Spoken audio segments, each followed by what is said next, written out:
Hey. She said it's been a very long process. They switching around. You can have everybody thinks that he says you were Jerry and you were Jim. I never looked at it. You know, I never looked at it. I didn't even notice it. Just happened to be right there by that restaurant. I'm like, That thing is, I walked I mean, right there. Jim saw me. Hey, You you see, say, prepared and you're my lifesaver. That's what I'm saying, thanks for saying it.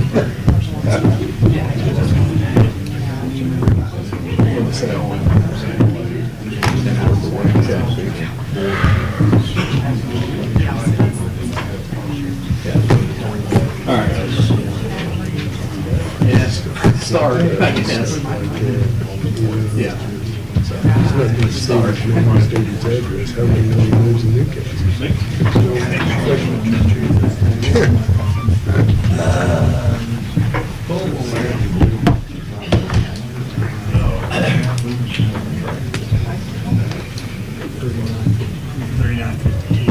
Gang's all here. Is that what it two of you up? Is that right? Tough last meetings. Appreciate you. What do you want to say? Oh, God, I do anything really. What do you want to say? She's excited. I'm the why we didn't have. She's a good teacher. They don't, you know, they don't listen to parents, right? Yeah, they do. Make a motion I to know how to drop her. That's what counts. that big council chamber over there, where'd that go?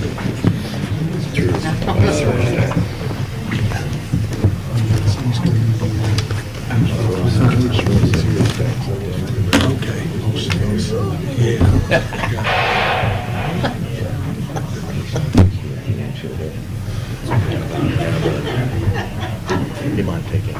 No, Rex, that was the stormwater one where we had that minor change to the word. Okay. Keep Ryder. I got it. You can call that. The semi was yeah, 16. She's kind of upset. I said, Okay. you know, we talk to HR and see how many days you get off. Perfect. Thanks very much, you. Right, yeah. I pastor. How long did you talk to her? A minute.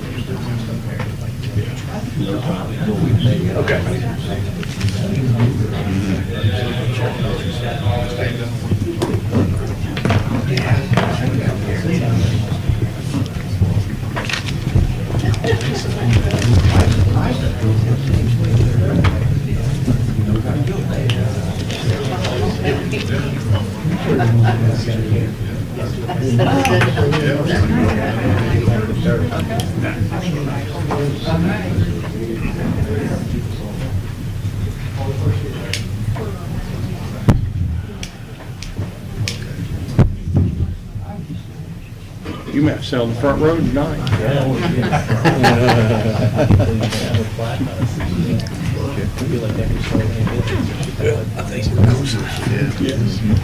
All rise, please. Pledge allegiance to the flag of the United States of America and to the republic for which it stands, one nation, under God, indivisible, with liberty and justice for all. Mr. Mayor, would you lead us in prayer? Thank you, Lord, for this day. Thank you for this opportunity that we can serve our community. Pray that you be with each and every one of us here tonight. Help us make good business decisions. In Jesus' name I pray. Amen. Roll call, please. All right, good evening. Mike Guffey. Present. Jeff Hancock. Present. Jerry Walden. Here. Aaron Dickens. Here. Mark Koger. Here. Lynn Purdue. Here. Rex Peckinpah. Here. Okay, do I have any motion concerning the minutes of the previous meeting? I'd like to make a motion to approve the previous meeting. Second. Moved and seconded. Roll call vote. Mike Guffey. Aye. Jeff Hancock. Aye. Jerry Walden. Abstain. Aaron Dickens. Mark Koger. Aye. Lynn Purdue. Aye. Rex Peckinpah. Aye. Sounded good, didn't it? Okay, we'll consider the agenda approved if nobody has any additions. That brings us to public comments and special presentations. Mr. Plank, would you like to come up first?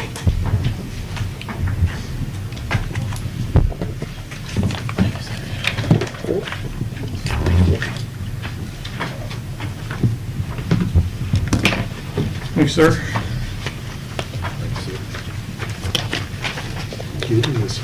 Thank you. Hi, good evening, council. I come before you tonight to propose the development of a designated outdoor refreshment area within the downtown Broad Street corridor. While there's been some talk of Adora in the past, I think there's some misconceptions about what it is and what it represents. So currently, it is legal to carry an open container within the city, correct, Chief? What is not legal is for a business owner, such as the Scambrys over here, to serve an individual and allow them to carry that container outside of the establishment. In 2023, the state put into law that allows municipalities to designate outdoor refreshment areas that will protect the business owners against that. So there are stipulations around it. The area has to be defined. The ordinance has to be enacted, presented to the Alcohol and Tobacco Commission with the state. The business owners that wish to participate within the area, they must submit an application to the Alcohol and Tobacco Commission as well before anyone is allowed to move forward with it. So all that it does is it protects the business owners. So there are economic benefits to it. Think about all the events that we have downtown. So this summer we have the Taste of Town coming up. We have the Fourth Fridays, summer concert series, the cruise-ins. All of these events would benefit the areas or the businesses within the designated outdoor refreshment area. So Blue River Tap House, Elks 484, Twin Lions, Primo, Back Porch. All of these would fall within that area and would allow customers to walk in, purchase a beverage in a pre-designated cup that's approved within the DORA, and allow the customer then to walk outside with that. The DORA does not supersede any laws that are already in place, so public intoxication, it does not protect that. Disorderly conduct, it does not protect that. And a consumer is still not allowed to take that beverage inside of a vehicle. So whatever's purchased in the area has to be consumed in the area, and it cannot be brought into the area from outside. So if you have any questions with that, please let me know. There are additional information and facts within here. Businesses do not have to participate in it. The state does require signage to be posted at the entrances and exits of the DORA area. Businesses are encouraged to post signage on their establishment whether they're willing to allow DORA beverages into the establishment or not. But I highly encourage it. I think it would be great for the development of downtown, and it goes along with a lot of the development that we've seen in the last few years, and I look forward to future developments on this. Any questions? Does that registration packet go in together all as one with the business owners and the... So the city ordinance has to be established first Okay. with the approval of the Alcohol and Tobacco Commission. Once that is approved, then the businesses have to submit their application. Matt, we've had quite a few events here in town. Have we had any issues? Very little, very little. I mean, If you're asking if I'm concerned, I'm not concerned about it. Okay. Mayor, have you had any concerns about this? This has been statewide. I mean, it's been brought up all across the state. Some communities have adopted it, some haven't. The ones that I've talked to that have adopted it, I haven't heard of any major issues against it. It does not supersede any laws that's not already in place. So, I mean, it's an event that, special events, and you gotta follow guidelines. So, I mean, I think it has been successful where it's been adopted, and the ones that didn't adopt it, you know, it's kind of over and they don't say anything else about it, so I think businesses that want to do it, I think it benefits them and their sales. So that's my 2 cents worth as far as how Who's it's the state. responsible for the signage? So that is something that would have to be determined by the city council. There are, if you look at the various doors, different places have done different things. Business organizations have pitched in to fund the signage. And one municipality, I think the Parks Department did it. So I'm not sure how the city of Newcastle would handle that. But How much coverage do you have to have with signage? Is there anything specific to that? it just says at points of entrance or exit, so it's not that every street has to have a sign on it. If you go to the Indiana State Alcohol and Tobacco Commission website, there is information on the door, including the links to 33 designated doors for municipalities across the state. That contains all their ordinances, the signage, and information about their specific doors. There could be some individual events that a certain business wouldn't want to participate in. So if they didn't have their signage up for that event, If it happens. So be it. 14th Plaza, that's liability anymore for the city or anything, since it's city property? We have events that serves alcohol Right. at 1400 Plaza, Right. but that has to be applied ahead of time with a permit. And I was gonna say, I think to a degree, this levels the playing field a little bit for our businesses that are brick and mortar and pay taxes regularly versus a truck that comes in and sets up and leaves, and, you know, we may not get as much out of that as we do from our businesses. So I think it may level the playing field a little bit. So Rex, along with that, within the designation of the door, you can designate temporary vendor locations as well. So the map in there, I just proposed 1400 Plaza and the Arts Park as temporary vendor locations. So if the city should so choose, they can allow temporary vendors to apply for the application up front before an event to cover them during that event, and then their permit would expire at the conclusion of that event. Any other questions? All right, thank you. Thank you. Okay, is there anybody that would be opposed to having an ordinance drawn up that we could look at and discuss at a future meeting? Is there anybody that thinks? First of all, I think there's a lot more questions on this than was just been approached tonight. And I'm not saying any bad thing about someone drinking, because you see it everywhere. But I would like to know who's going to be responsible if that person's had too much alcohol and he goes down to another spot. I'm just saying, I knew this was going to come, and I've got some constituents that knew it was going to come. And there's some concerns out there, you know, before we just will Willie and boom, and say it's there. I just, you know, there's Please, a lot of that's questions. basically to a ask. question. That's basically a question. Mr. Guffey, if I could Yep. respond to that, that's covered under the licensure of each of the servers. That's part of their serving responsibility, is to determine when an individual has been served too much.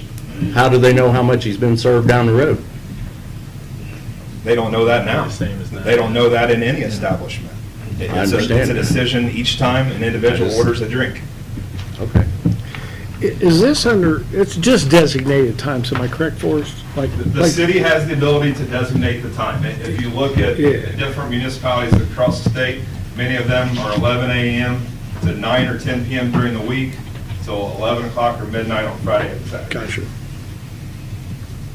So the city sets that time? The city, that's a requirement of the door application, is to identify what the times are. My thought process is we can have Joel write something up. That doesn't mean we even have to vote on it, next meeting or meeting after. But we've got a framework, we can look at it, we can say, well, we don't like this, or what's going to be the problem with this, and maybe eventually chip away and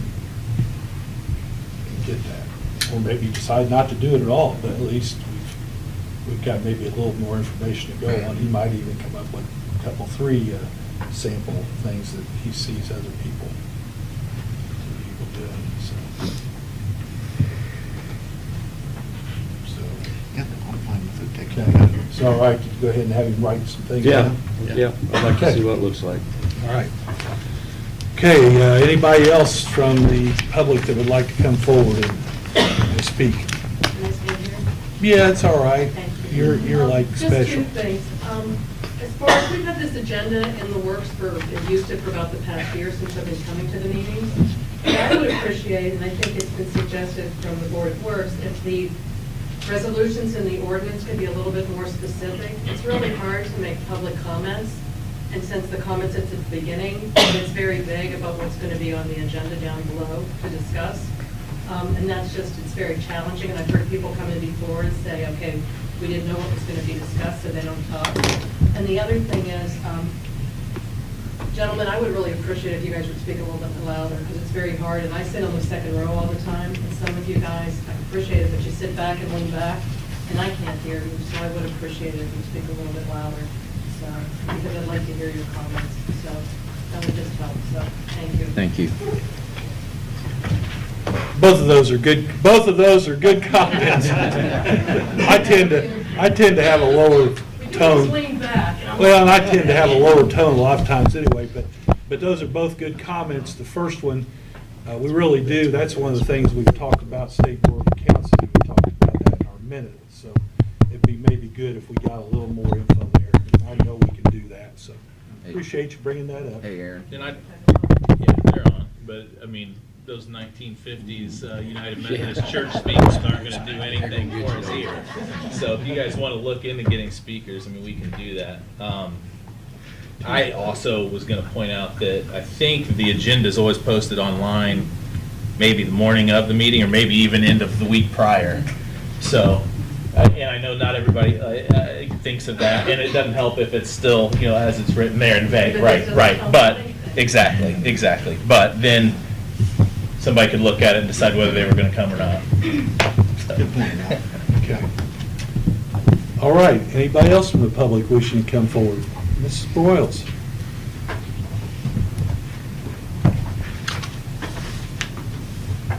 Hi, I'm Patty Broyles. I have been waiting for several months now for the EMS to be brought back up again, to let us know as a citizen what we missed at the end of Justin's presentation in January. But really, nothing has been said yet. So I have some questions, and hopefully that the council or probably the EMS chief could answer them this evening after I'm finished. We need to keep moving forward. Everyone now is supposed to have insurance, health insurance, and everyone must have some kind of deduction. It's a federal law. My first question, the company was here on how we bill and what we bill. Why don't we have balance billing?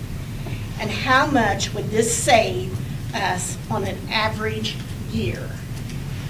I know we would have to pay them more to do the balance billing, but I want to know the savings of a balance billing. Patty, define balance billing for everyone. I will have Okay. MSG. Any news on the lease equipment that was talked about during Justin's presentation? I would like to know, are we out of the lease? How much is the lease? Could LOA pay for the lease? Anything like that to save our EMS. Increase from the city, from the county. What is the county going to pay the city?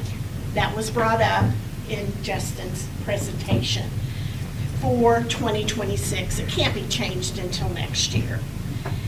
Is there I know there's a LOIT cost, a tax, and I don't know when it started, but is that divided into our 3 departments equally?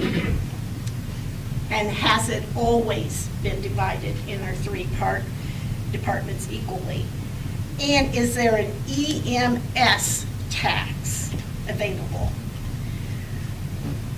I have heard through the budget rumor mill, they're thinking about decreasing workforce.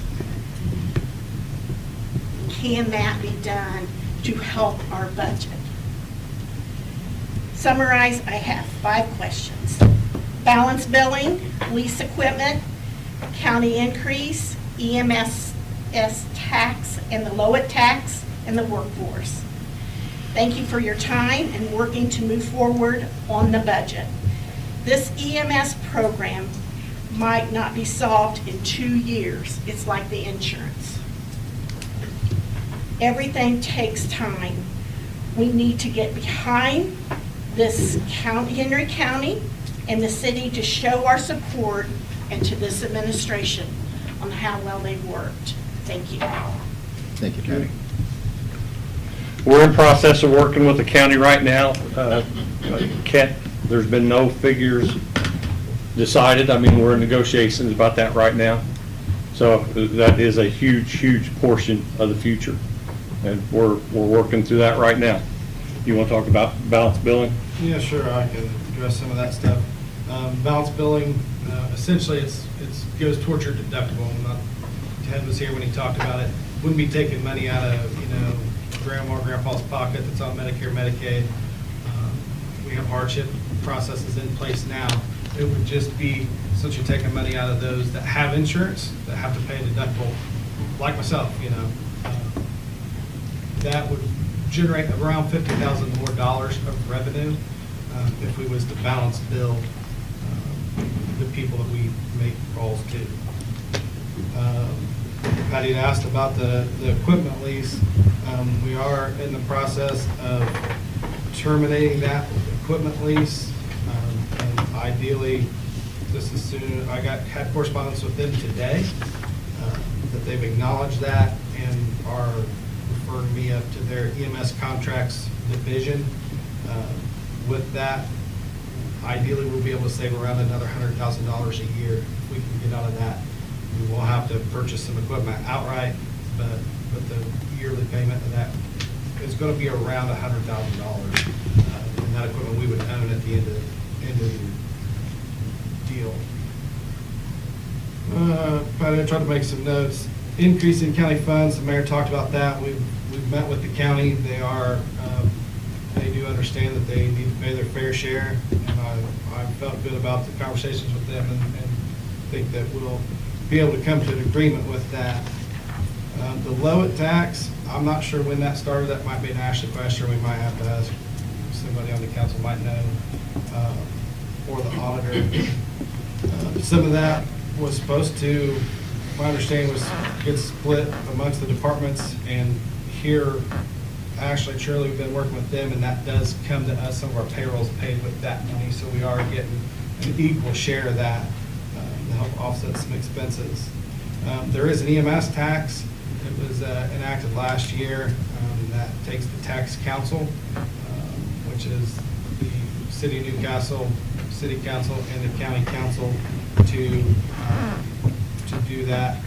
I did listen to a work session the county council had, and they had mentioned changing that. I think that would benefit the city and the county both.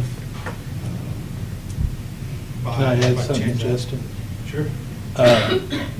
Brian, I'm sorry, I get all screwed up. Not, unless the county decides to give it to us, tell me if I'm wrong, not one dime of the EMS tax goes to us. We get $300,000. We're in an agreement with them to get $300,000. Because of our agreement. but Because of not- agreement, not because of. Not because of the law. Owed Yeah. to us. It's- Right. Right. And we And we don't. don't say, well, we're not giving you anything, and they do have an EMS of their own. The decrease in workforce, yes, we are going to have a decrease in workforce with the Senate bill that's in the state. Talked with the mayor and knew that there was our budget's not built for the number of people we have. So we're making a change, 3 shifts instead of 4. Worked 4 shifts for the last, I'm not sure how many years. Used to work a 3-shift schedule, but now we are going to go to 3 shifts. The folks will work every 3rd day instead of every 4th day.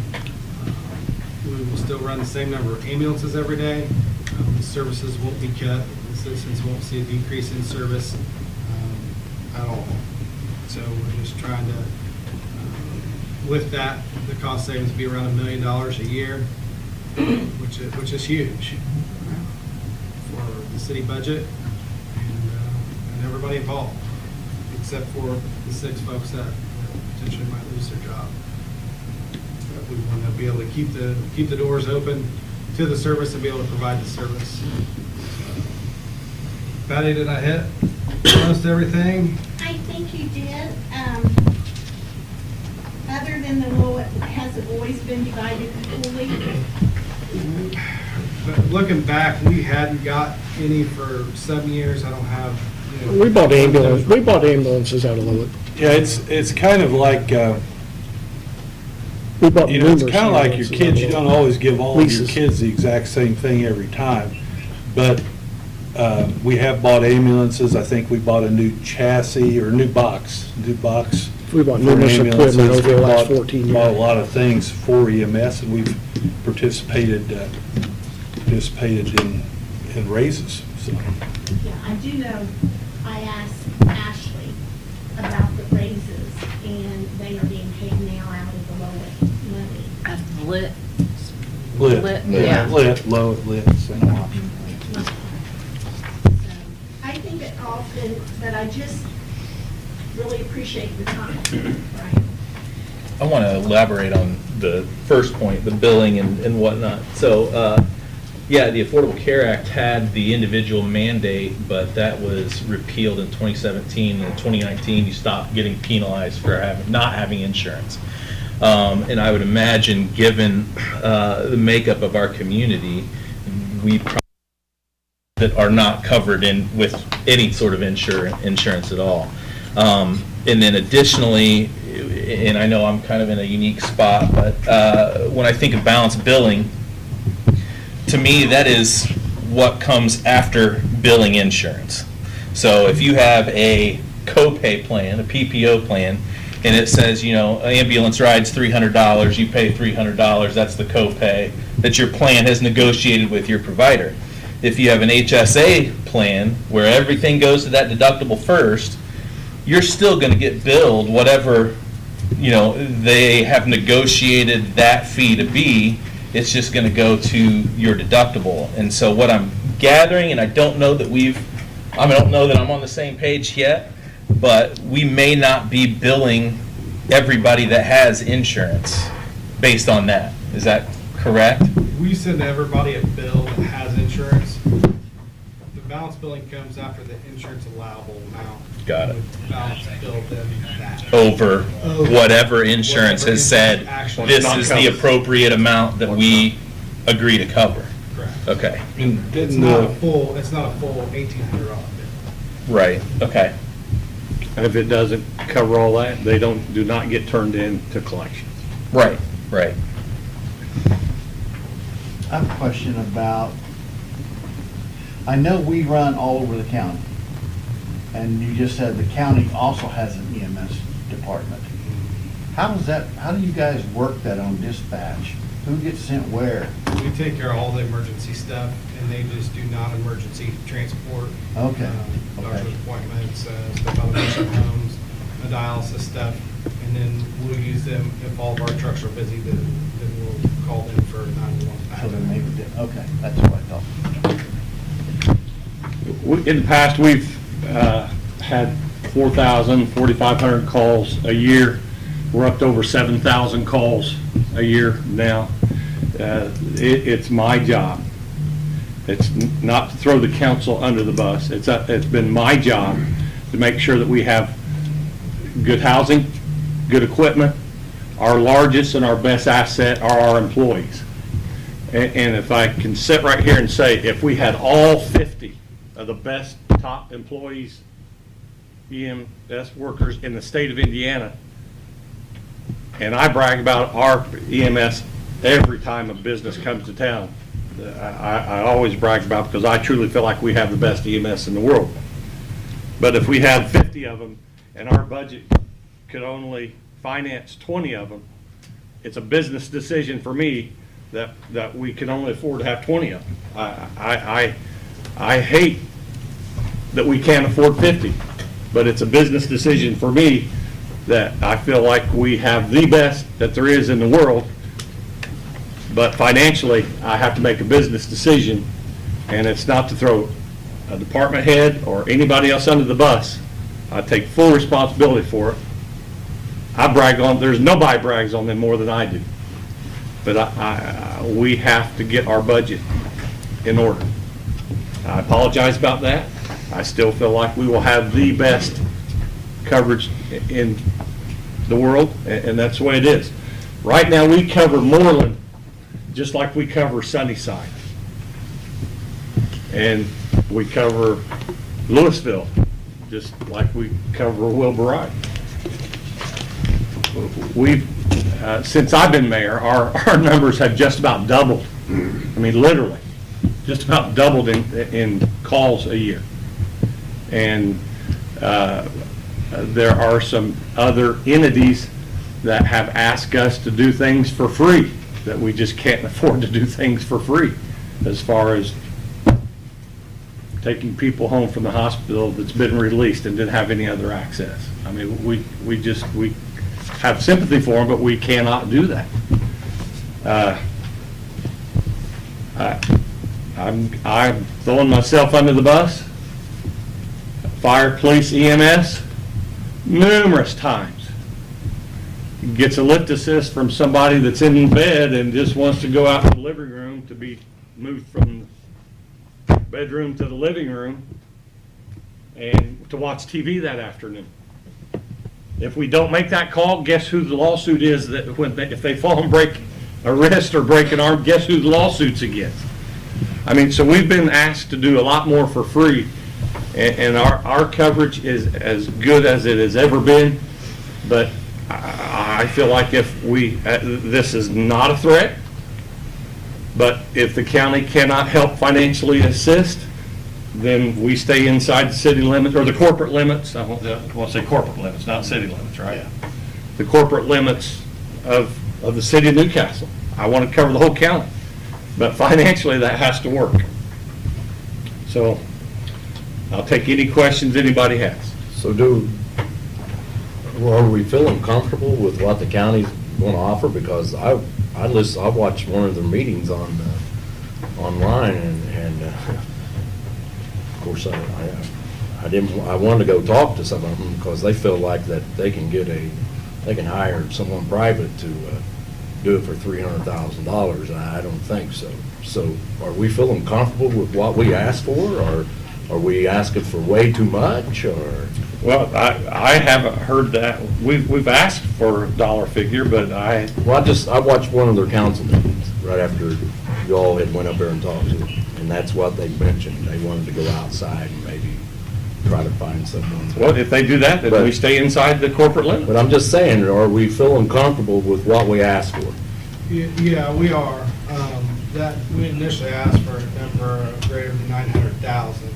That was before we made the workforce reduction more manageable number from them. They are doing their due diligence, and looking. But I think that I feel comfortable with it. I think we'll be able to come to an agreement and be able to serve the city and the county both with the city or the county paying their fair portion. They want to do that. Until 3 years ago, they didn't give us the 300. 2 years ago or 3 years ago? This is the third year, the 2.5 This ago. is the third year. They didn't give us the 300,000. We were doing it for free. I know they cannot do ALS. They said they couldn't, but now I've heard that they are certified to do ALS. They are. They're waiting on their DA license to come through. Their focus is on the hospital discharge, the hospital transfer stuff. the non-emergency stuff's where they want to focus. And that comes Is from their that because administration. that's where there's the most money, maybe? Well, they've been doing doctor's appointment trips, two-way trips, with their BLS service, and have been able to be in the black. That's two-way, take them to the appointment, wait on them, come back. Where when we were doing transfer, we'd take them, drop them off in Indianapolis, come back. Empty. What percentage were we doing transportation? I don't have that number, I'd have to look that number up.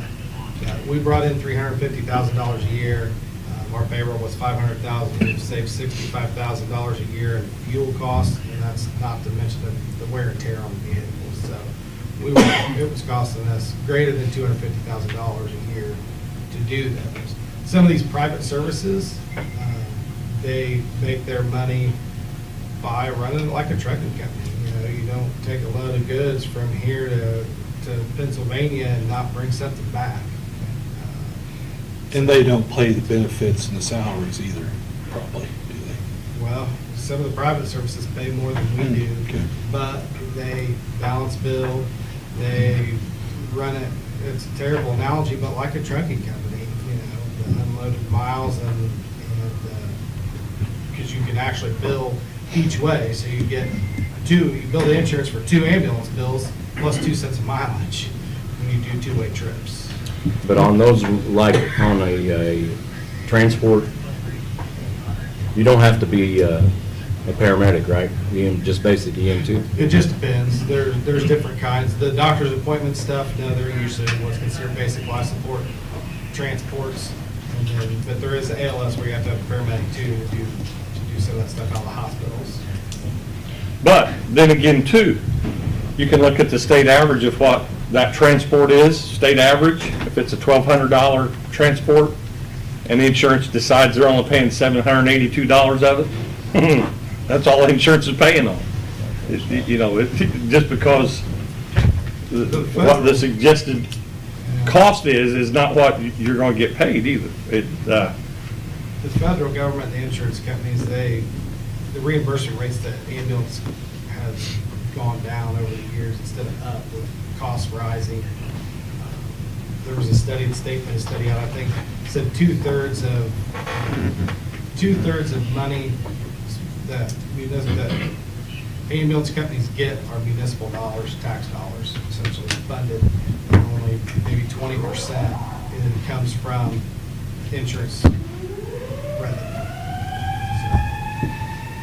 And there's been situations here just recently that we've had 4 units out and literally had to call the county to cover an actual call numerous times and here in the near future. I mean,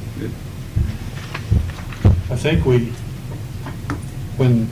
we had the presentation, I think we kind of decided that we wanted to, and maybe I'm wrong, you can correct me, but I think we kind of decided we wanted to wait in dealing with balanced billing until we saw what the county was, how the county was going to participate and how that was going to pan out, because it might make a difference in how we do it and what we do. Any other discussion on this? Just real quick, I don't want to Yeah. dwell on it long, but is there going to be a follow-up meeting with the county? Of course. Yeah. Soon? Yeah. They start their budget, look at it. Okay. Okay, any other members of the public wishing to come forward? Okay, seeing none, we'll move on to committee reports. Mr. Guffey. I don't have anything tonight. Mr. Hancock. The only thing I have is I got a phone call, 14th and I Avenue. There's a great house, and just north of that, there's a trailer with a lot of wood there, and so when they park behind it, the vehicle, it's across the sidewalk, and people have to walk out in the road to go around it and all that. So I don't know, we do have an ordinance we just passed about the sidewalk and all that stuff, so if we could Do just... you have an actual address? It's a house right, no, I can get that, it's just right beside the north of the great building there, right on the corner and all that. They know about that, Jeff. I've called it in before, and Kenny Dale's been dealing with that. Have you been working on that, Kenny? It's on the sidewalk, Matt, usually.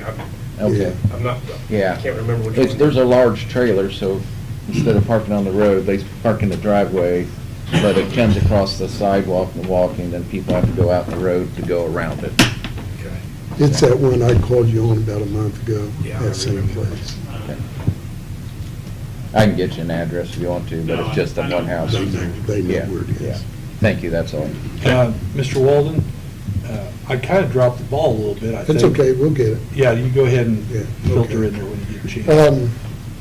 Since I was in Phoenix the last meeting, and it was warmer up here than what it was down there, I'm going to need a little extra time here tonight. We had 4 inches of snow while we were there, so. I have 3 things I'd like to talk about tonight. First of all, at our house, we registered 9 inches of rain. And how our city workers and mayor and probably Dave and a bunch of people were really busy and probably didn't get much rest during that time. You know, we had a water main break. It's amazing, Mr. Mayor, and you kind of touched on this. It's amazing what we get accomplished with the workers. I want to compliment the mayor and Dave, because we had a situation over on 16th Street and Kentucky Avenue. For years, that yard would flood and be 3-4 feet deep. Thanks for listening to me when they redid 16th Street. There's maybe one little puddle in that yard. Well, it went somewhere else, so we just moved it. Well, it runs downhill, you know, that creek runs underneath Kentucky We just Avenue. moved it. But in checking all that out, I went to the retention pond there on 20th Street. The pumps there were working like they're supposed to. You know, we had an issue with those 2 years ago. Again, thank you, Dave. But looking at the fencing around that retention pond, there are some trees growing in the fencing and real close to the fencing. They're small right now. Probably need to get in there and get those taken care of before they get too big and really mess the fence up. I mean, we keep it mowed and all that, but probably ought to get to those. And even the flow out of that going down to 19th Street and through there, so much better. I mean, you guys really need to be complimented on that. The other thing, I'm going to ask Mike to come up here and give you some information. Land Bank, we've been tremendously busy the last 3 weeks, haven't we, Joel? It's been very busy. And I just want to point some things out. Mark Cronk, Mike, of course, Bill Aitchison, Lisa Lovelace, Zach Burcham, Ed Hill, Jerry Cash, Mike McCown, myself, and we have hired Annabelle Rector as an intern. She's helping put together a website, she's taking pictures, just doing an awesome job, and we're doing that through the school's internship program. And I said we were real busy because I wrote a lot of checks and I collected a lot of checks. We at this point have $119,300 and a little bit more of that in our account. 3 years' time, that's awesome. Yeah. It's amazing. Really It is. It's amazing. We have set up, we're in the permit process now, I think, Kenny Dale, with the Plum Street. We're going to demolish that house. We have 2 others on our list.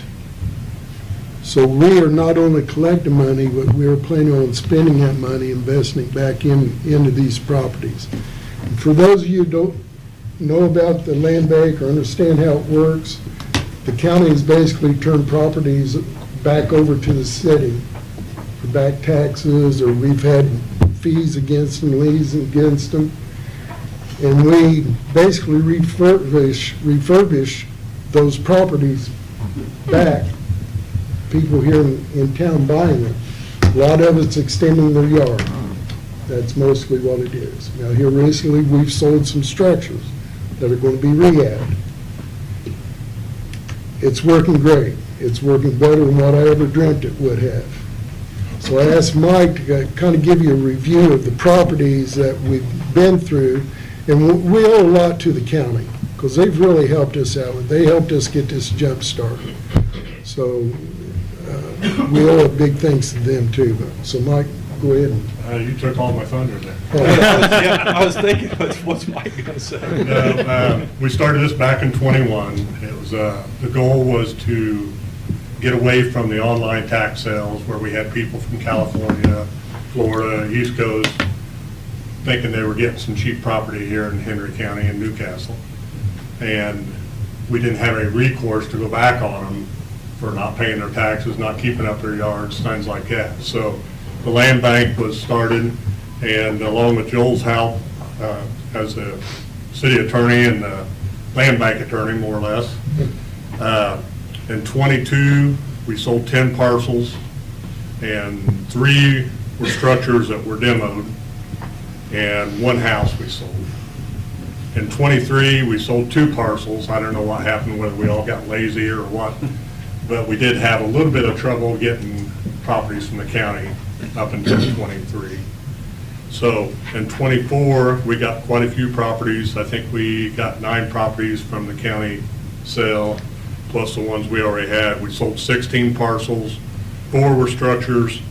We demoed 1 and sold a property to Habitat for Humanity for $1.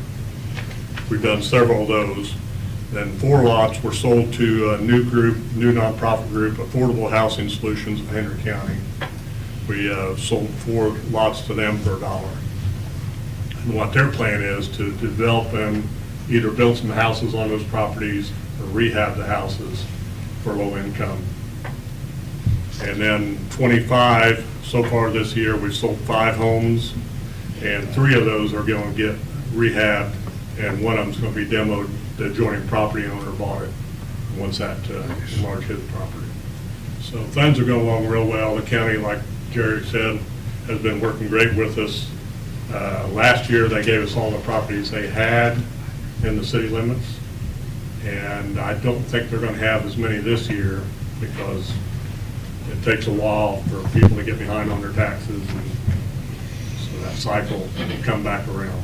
It's awesome. We appreciate what the city's done to get those back in the hands of local owners where we can get back on them for not keeping their properties up.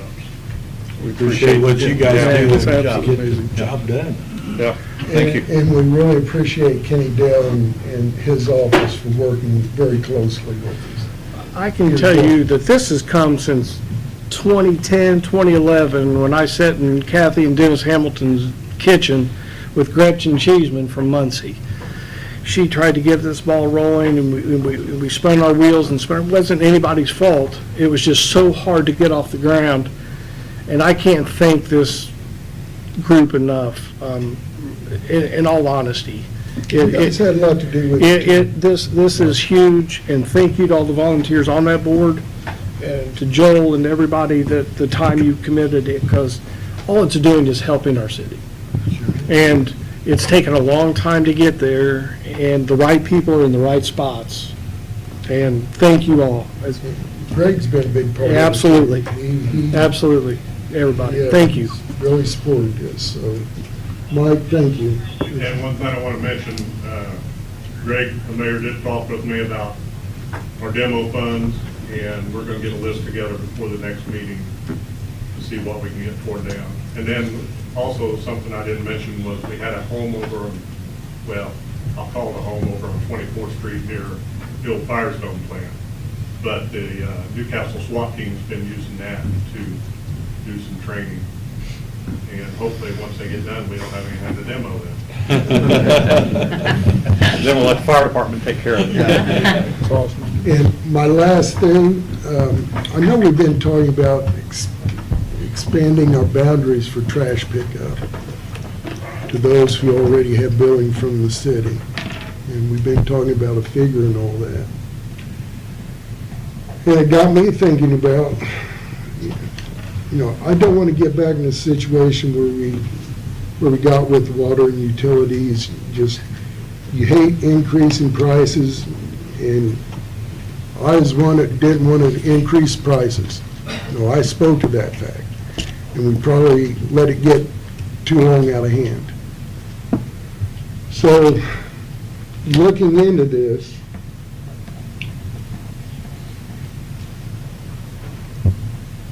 we're behind on our trash pickup fees. I think, looking what's coming ahead and what we don't know from the state, the property taxes and all that, and I had a discussion with Ashley, was that Friday? I think so, yeah. Friday? Yep. What I didn't realize is, and correct me on this, Ashley, if I don't speak correctly here, Okay. is that we're having to support trash pickup from our common fund? Is that general Sanitation. fund? Yeah, a little bit. That shouldn't happen. Trash pickup should be standalone, pay for itself. Looking at trash pickup here in the county, Lee, I might ask for your help on this.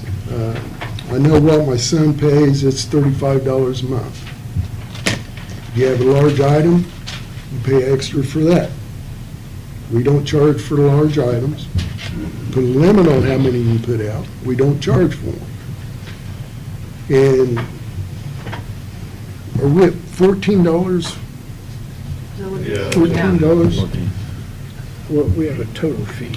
Well, it was $12, and then you added the $2.50. $2.50. And you diverted $2 out of the total fund over to the trash fund. So Right. currently, 14. 14. We kind of did that in lieu of raising the Right. The the entire- overall fee at the time, which still didn't keep it up to date. My concern is, and I'm not saying let's do it right now. Let's please look into this. Let's be a responsible council. I don't like the raise fees. I pay those same fees that everyone else does here in town. But as a council, we cannot allow ourselves to get back in that situation again with a different department. So we need to think about this and think seriously about it. Hate bringing it up, but we don't know what's coming down from Indianapolis, and we don't know if we're going to be able to afford $150,000 from the general fund for something like this. We don't know. And that's going to last for 3 years, gang. It's not just next year, it's year after that and year after that. So I think that's the last department responsibility is supposed to be self-surviving that we need to think about. So just think about it. That's all I'm asking you to do. I mean, You really think about it, 2009, it was $12. Is that what it was? It's amazing that they've been able to sustain as long as that department has with that amount of money. It's absolutely amazing when you sit and think about it. It is. And Mark, I trust Lee and I trust It's Ashley. nothing nobody's done. And I trust. It's amazing what they Greg have done. To come up with something that It would is. be fair. I don't want to say, we need to add $10 right now. I don't want to be that way. That's kind of position we got ourselves in with the water and utilities. And I don't want to get there again.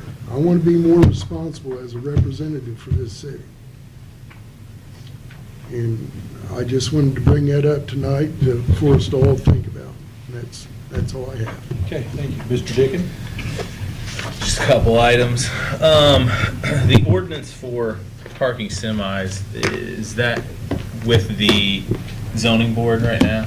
Planning Commission has a hearing Planning on it Commission. on the 16th. On 16th, okay. And then, so we'll probably hear that then next meeting? Correct. Like yeah. our second April meeting? Correct. Okay. That's what I wanted, and that would, I know it states that, it's streets, alleys, et cetera. I would assume that also counts for driveways? Yeah, it would be any parking in a residential district unless it's Got within it. an enclosed Okay. structure. I think driveways may already be covered in the UDO. I Okay. think. I know yards should be. Yeah. So I'm not too worried about that. So yeah, that takes care of that one. I also appreciate the employees that worked over the weekend, late nights, early mornings, 1:30 wake up to intersection closure, and the thing that I guess kind of stuck out to me, talked with one of our officers that was blocking the road, talked to several of our sewer, water employees, and none of them were in terrible moods. While it was raining and cold, fairly cold, and standing, ankle-deep water at Lyndhurst and Main Street. So just really appreciative of their work. I know we have fairly new email and texting communication. Is that something that we ourselves, not ourselves, but the city administration can manage on their own? Like in a situation like that? Like, hey, there's a water main break at, Well, the first call should go to 911 so everybody gets it. I mean, they're all alerted and okay, it's dispersed from there. Okay.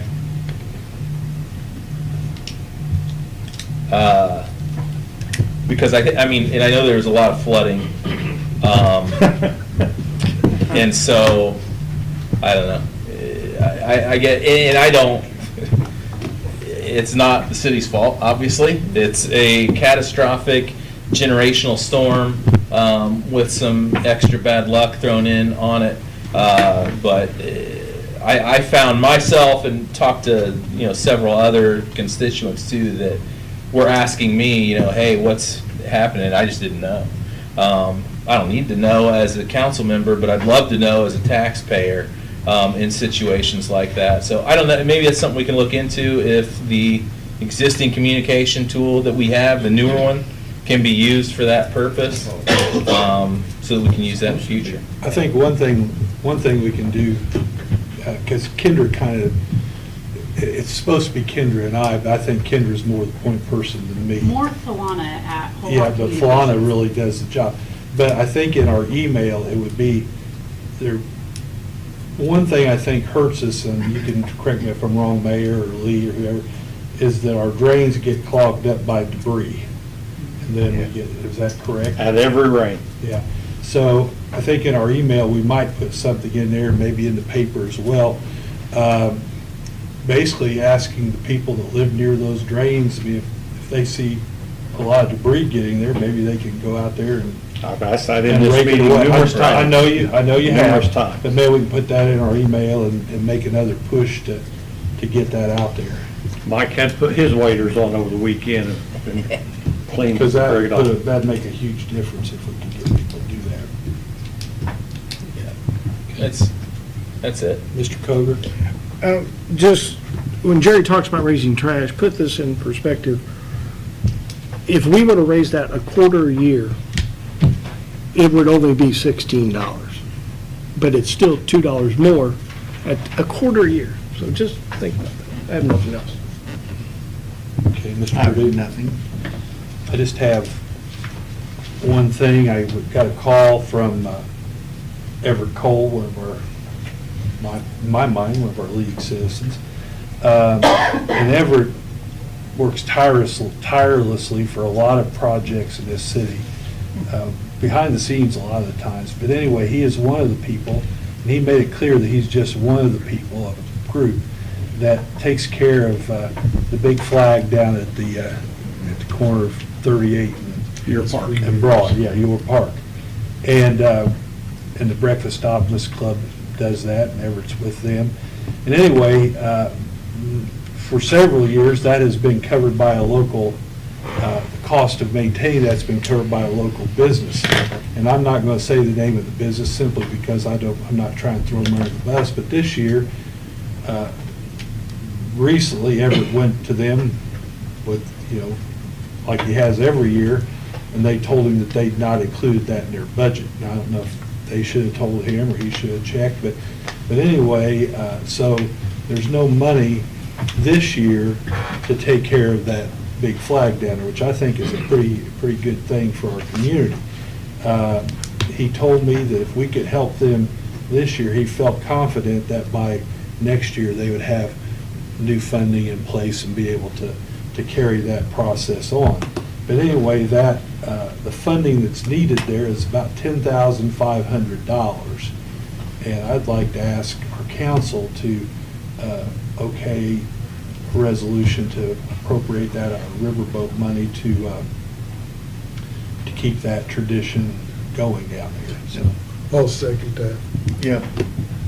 Go ahead, Lynn. When we say take care of, what, does that mean Landscape. flag They replacement? replace the flag, and at times, I think maybe they've trimmed it up a little bit around, as it's frayed.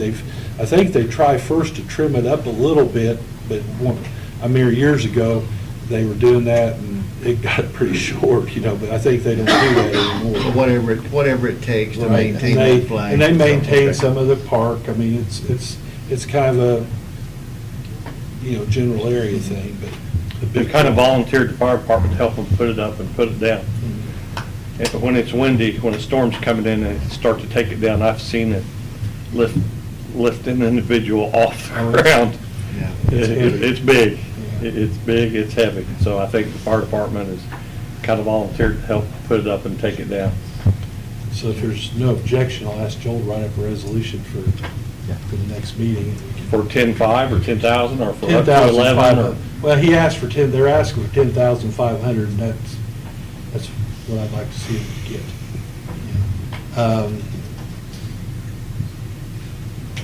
So that way, keep that tradition alive. I mean, it's a beautiful area down there, and it's a calling card to our downtown as they start up the hill and everything. That's it, Your Honor. Turn it over to you. Rex? Yeah. Greg, I forgot to say something about Kendra too, because she takes all the phone calls from the public concerning land bank properties, so we need to keep her in mind too. Kendra does a lot of things. She does. She's like an octopus, 8 legs. Well, when's she gonna start doing something for me? Chief, you have anything? I do not. Chief? Kenny? Randy? Dave? No, sir. Anything else? I'm burning up. We'll hurry up here. Kendra? Greg? No, sir. Lee? No. We did have water over the weekend in a lot of different places, had some basements blow out. We sent some people to Steve Alford Inn because they were literally from a trailer park and some homes were homeless over the weekend. Everybody worked together on that, got those replaced, so appreciate everything that everybody did as far as the water concerned. Road 3 project is actually not been named of who the contractor is going to be yet. Yeah, they did today. They did today? Yeah, Milestone. Milestone got They it? did get a notice to proceed, but we still have no dates. Have no date when that is? Now, 3 weeks, a month ago, they started trimming trees. They've been locating it, so you're gonna see little flags out all over the place. So there are men and women working on preparing for it, but the road closure, we do not have a date for the exact road closure. We'll stay in contact online with the paper when we know when we'll try to get that publicly known as soon in advance as we possibly can. One of the things I want to talk about that, and I can't even remember who, somebody else brought it up. I didn't bring it, I didn't think of this, but you need to now, if you're on this side of town, figure out how to get to Taco Bell without going to Road 3, whether it's Main Street, 14th Street, 18th Street. Who was it that said that on Main Street and 14th, we literally need to eliminate parking in front of their house if they can at all park in a driveway, or we may have to let them park on the sidewalk. Because Main Street, there's some areas that the first aid unit's not gonna be able to get down. If there's cars parked on one side, it's tight. So we're gonna have to make some exceptions on parking on Main, 14th, and 8th. There's probably no street parking on 18th, but there is on 14th. So we're gonna have to give that some thought. We're gonna have to make some designated suggestions there. Can Board of Works or the mayor declare temporary parking without, Yeah, you can if it presents a safety issue. yeah, so it's, And when the road gets blocked off, they had one lane closed down Yeah. just to trim some trees. And Indiana Avenue was backed up from Main Street to 9th. I can't imagine what's gonna be like when they close off 3 lanes, so. People are gonna have to have some patience, gonna have to learn new routes. It's not gonna be fun, but we will stay in contact as early as we possibly can when we find out when the road's gonna start getting shrunk down.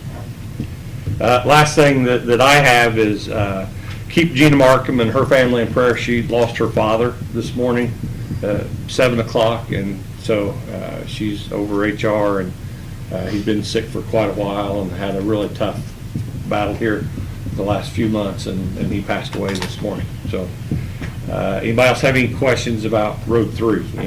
I don't want anybody to not feel like they didn't get to say anything about Road 3. Any other questions about that? They had talked about the last meeting about putting up temporary trucks, no trucks. Mr. Harvey's working on that. I Yeah. think he'll have something for us next meeting. Okay. Anything else? That's all I have. Because I was going to mention, about Mr. Harvey doing the semis. And then I wanted to mention, I didn't, but I really have appreciated Dave. I know Dave Barker is doing his best to get some guarantees on how they're going to redo Riley Road when they get done with all the stuff going on there. And I've really appreciated the fact that he's on that. So. Well, that's been put off to agreement to the next argument. They want to patch it, and that's not going to happen. No, it was new road pretty much when they got it. Yeah, absolutely. Okay, so we'll move on to our resolutions. Resolution 040-72025-1, and that's a resolution authorizing expenditure of revenue allocated to the city's riverboat fund. Now therefore be it resolved by the Common Council of the City of Newcastle, Indiana as follows. The Common Council hereby appropriates from the Riverboat Fund the sum of $2,000 to be utilized for additional police presence at the Broad Street Cruise-In events during 2025. And I move we pass that. I'll second that motion. Moved and seconded. Roll call vote. Mike Guffey. Aye. Jeff Hancock. Aye. Jerry Walden. Aye. Aaron Dickens. Aye. Mark Koger. Aye. Lynn Purdue. Aye. Rex Peckinpah. Aye. And then we've got, back to that one. We got a second reading on 3950, vacating a right-of-way within the city of Newcastle. I'll turn that over to you, Mr. Harvey. This will call to order the public hearing on ordinance 3950. The ordinance involves a request by Perfect Circle Credit Union to vacate a portion of what was a platted city street or alley. It's generally located near South 11th and Broad Street. If you know that intersection where Perfect Circle plans to build a new credit union, it would be the area, I guess, directly behind that. So if anyone would like to speak to this request, please come forward. It was platted out as an alley 100 years ago or more, and at this point in time, it's landlocked. It's not accessible to be an alley. It's not accessible from the east or the west. So it's landlocked and it's not usable for anything else. All right, seeing no one, this will close the public hearing on ordinance 3950. I'll move we pass that on second reading. I'll second that motion. Any discussion? Okay, roll call vote. Mike Guffey. Aye. Jeff Hancock. Aye. Jerry Walden. Aye. Aaron Dickens. Aye. Mark Koger. Aye. Lynn Purdue. Aye. Rex Peckinpah. Aye. Okay, that brings us to ordinance 3952, amending chapter 53.29 of the city code. This is dealing with the, basically, minor wording changes in the stormwater ordinance to line up with what the state wants. And I move we pass that on second reading. I'll second that motion. Moved and seconded, roll call vote. Mike Guffey. Aye. Jeff Hancock. Aye. Jerry Walden. Aye. Aaron Dickens. Aye. Mark Koger. Aye. Lynn Purdue. Aye. Rex Peckinpah. Aye. And this brings us to ordinance 3954, first reading, amending the zoning districts of the city of Newcastle. Whereas in evaluating a proposed rezoning, the Planning Commission and the Common Council must give reasonable regard to, 1, the comprehensive plan, 2, current conditions and character of the area to be rezoned, 3, the most desirable use of the area to be rezoned, 4, the property value of the area, and 5, reasonable development and growth of the area. Whereas on April 16, 2025, the Planning Commission will conduct a hearing on the request, and after such hearing, will make a recommendation to the Common Council as to the rezoning of the above real estate. Now therefore be it ordained by the Common Council of the City of Newcastle, Indiana, that it amends the zoning map of the City of Newcastle by rezoning certain real estate located within the City of Newcastle, Henry County, consisting of 23.541 acres and more, particularly described and attached Exhibit A from R1 to R2. And I'll move we pass that on first reading. I'll second that motion. Any discussion? Okay, hearing none, roll call vote. Mike Guffey. Aye. Jeff Hancock. Aye. Jerry Walden. Aye. Aaron Dickens. Aye. Mark Fogert. Aye. Lynn Purdue. Aye. Rex Beckenpaul. Aye. And that brings us to the conclusion of our business, so we'll adjourn. Meeting adjourned.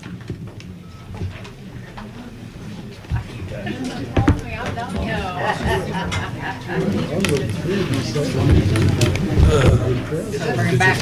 You had the big ship thing the other day. Yeah, Sunday. Thank you. Had five sailors returned, and a lot of children. That's great.